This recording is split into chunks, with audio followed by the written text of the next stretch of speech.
श्रीपुरवन्दमी पाशं श्रीपुरवन्दमी पाशं श्रीपुरवन्दमी पत्रं यत्र विहायसि विपुले स्थातुं क्षणं न क्षमं तत्तास्ते गुणरत्नरोहणगिरि यो देवदेवो महान् चित्रं नात्र करोति कस्य मनसा दष्टापुरे श्रीपुरे सश्री पार्श्वजनेश्वरो विजयते दिग्भाषां शासनम पत्र टिके ना जहाँ अधर में गुण रत्नों का गिरिवर हो कितना विस्मय किसे नहीं हो चलो देख लो शिरपुर को देवों के भी देव पार्श्व जिन अंतरिक्ष में शांत रहे युगों युगों तक दिगंबरों का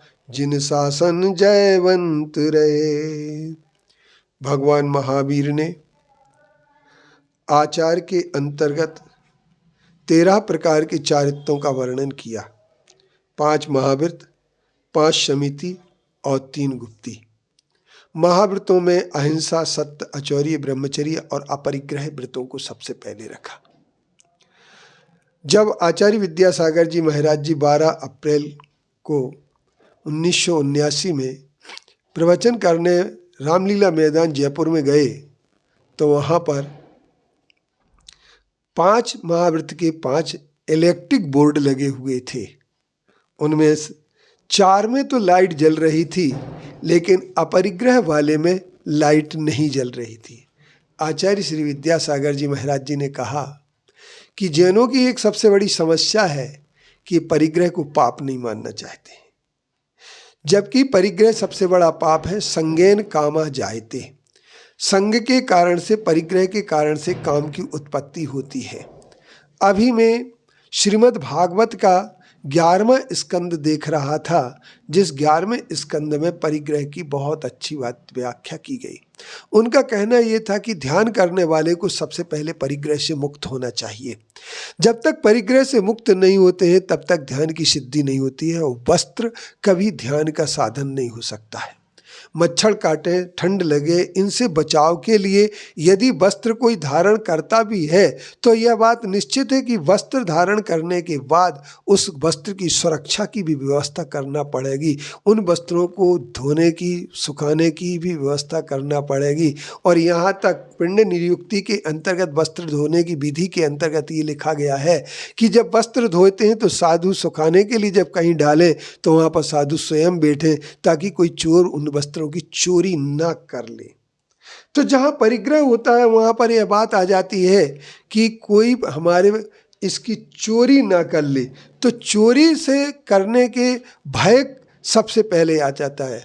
तो परिग्रह जो होता है, बाह्य परिग्रह जब तक भी हमारे पास रहता है तब तक बाह्य परिग्रह के कारण से कोई भी व्यक्ति चिंता मुक्त नहीं हो सकता है। जब तक बाह्य परिग्रह रहता है, बिना कसाय के बाह्य परिग्रह नहीं हो सकता है।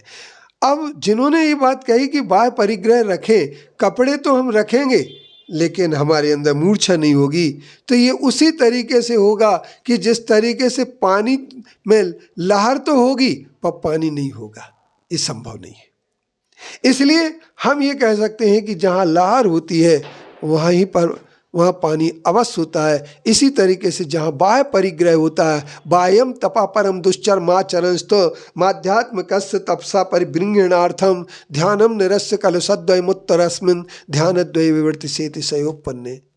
आचार्य समंतबद्ध देव कुंथुनाथ भगवान का स्तवन करते हुए कहते हैं कि जहाँ पर बाह्य तप होता है वहीं पर अंतरंग तप होता है। बाह्य तप के बिना, बाह्य निर्ग्रंथता के बिना अंतरंग निर्ग्रंथकता कभी संभव नहीं होती है। जिस तरीके से धान में से कोई लाली निकालना चाहे, लेकिन जब तक उसका पुलाक छिलका नहीं निकलता है तब तक लाली नहीं निकलती है, और जब तक लाली नहीं निकलती है तब तक भात कैसे बन पाएगा।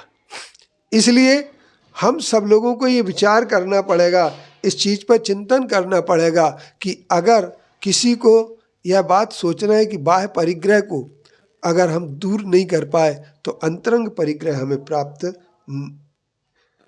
की दूरी प्राप्त नहीं हो पाएगी और अंतरंग निर्ग्रंथता नहीं आ पाएगी। इसलिए अंतरंग निर्ग्रंथता प्राप्त करने के लिए बाह्य निर्ग्रंथता भी आवश्यक होती है।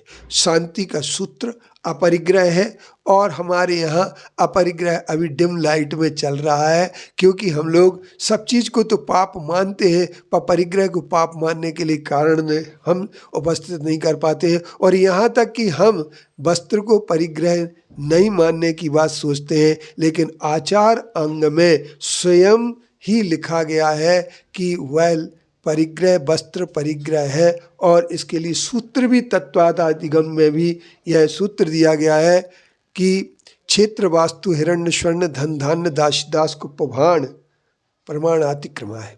इसलिए हम ये कह सकते हैं कि सब परिग्रहों का त्याग करके परिग्रह पोट उतार सब लीनो चारित्र पंथ निस्वभाव में थिरवहे ना भी न निर्ग्रंथ।